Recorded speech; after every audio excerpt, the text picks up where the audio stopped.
looks like markets are shifting from growth to yield, with commodities and royalties emerging as key players. But could this signal a new measure of global wealth? Joining me today is Jesse Moores, portfolio manager from the team at Spadium Capital. Good to have you with us. Why are investors shifting from growth to yield, do you think? What are we seeing in the market at the moment? Thanks for having us this morning, Mike. Yeah, it's an interesting one, isn't it? I think it's been developing at least for probably the last 12 months, maybe even the last 18 months. There's a number of factors contributing to this shift. I think it's probably no surprise to many that some instability or insecurity around central banks and how they're seeing global markets and their own respective domestic markets as part of the problem. Obviously, the amount of uncertainty that's coming through from the US and their various trade policies, the snip-snap effect, if you will, of very heavy-handed and then a retraction back towards what the ultimate purpose of the negotiation really is for the US. I think when you combine those two relatively significant global economic factors, you are seeing this broad lack of confidence in fiat currency. I mean, we've seen some of the re-rating down of the US greenback, being obviously the global trade currency, which is problematic. You're then seeing the Chinese and the Indian economies heavily starting to stockpile gold. And then that's naturally having its cascade effects onto some of the other precious metals and then bulk commodities as well.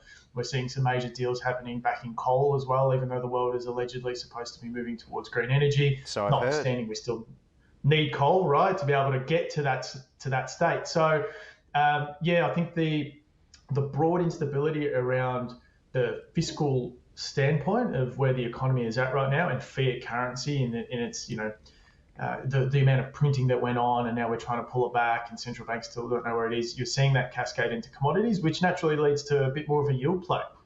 Okay, so where exactly are we in the current commodity cycle? We're definitely more than halfway through 2025 now. We're through the looking glass. It depends on, I suppose, who you want to listen to. So you've got some of the majors saying that we could be at the precipice of what they call a super cycle, which can last for anywhere for the next sort of 5 to 10 years. I suppose the caveat to this as well, though, is that a lot of the commentary is around the commodity super cycle being less around the equity side and more around, to your point earlier, around the royalties piece, where people are wanting exposure to the commodity super cycle that doesn't have to be involved at the listed equity space and more around contracts over the revenue of those mine sites. Because if you've got good, respectable operators, you've got good mine owners, you've got capital that can access a percentage of the gross revenue of these mine sites taken in the form of a royalty and have a really strong cash flow that generates from that for in some instances for the entire life of mine, which can be in excess of 20, 30, 40, 50 years if you have your contracts right. So we're starting to see a lot of sophisticated investment and institutional investment pivot to that, which I suppose is no surprise over what we've seen in some of the private market announcements over the last day or two. Yeah, absolutely. So what makes commodities a new marker of national wealth? What's spurring that rhetoric on? I think I'd come back to the original point, right? I mean, the erosion of confidence in fiat currency broadly. Now, I'm not saying everyone is suddenly, abolishing the AUD and rushing to crypto or going and stockpiling coal.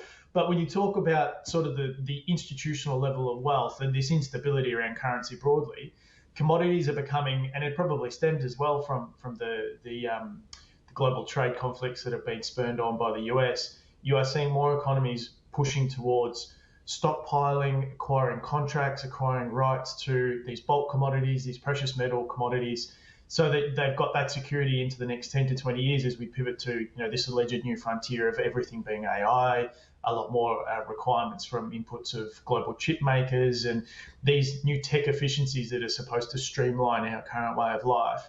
There's a massive demand for these commodities to be able to take the world into that next phase, or take these economies rather into the next phase. So it's a bit of a, furphy is not the right word, but it is a little bit abstract to think that suddenly economies are now pursuing control over bulk commodities and precious metal commodities and some of the critical minerals, although the critical minerals has probably died off a little bit from its height a couple of years back. But it definitely seems to be heading in that direction.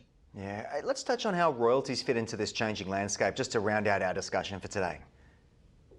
Yeah, so again, probably the royalties one is an interesting piece because if we look at our friends in North America, in Canada specifically, they've had royalties dominate their market for many, many years now. Oddly enough, their listed market is very similar to ours, where obviously we're very heavily dominated by the materials and resources sector here. but theirs has always been a little bit more of a focus on the royalties piece. So that being what I was saying earlier, that you have a financial contract over the gross revenue of a mine, of the output of that mine, and they can go on for the life of mine, that sort of 20, 30 year horizon, if not longer. What it allows you to do is it allows you to ride the commodity super cycle. So you can get exposure to gold, for example, albeit you're not having direct access to the physical bullion, and you're not having access, or rather exposure to, in the mine operating expenses, any problems that might arise. You're literally just getting exposure to the gross revenue that is earned by that gold mine in this example, or a coal mine, etc.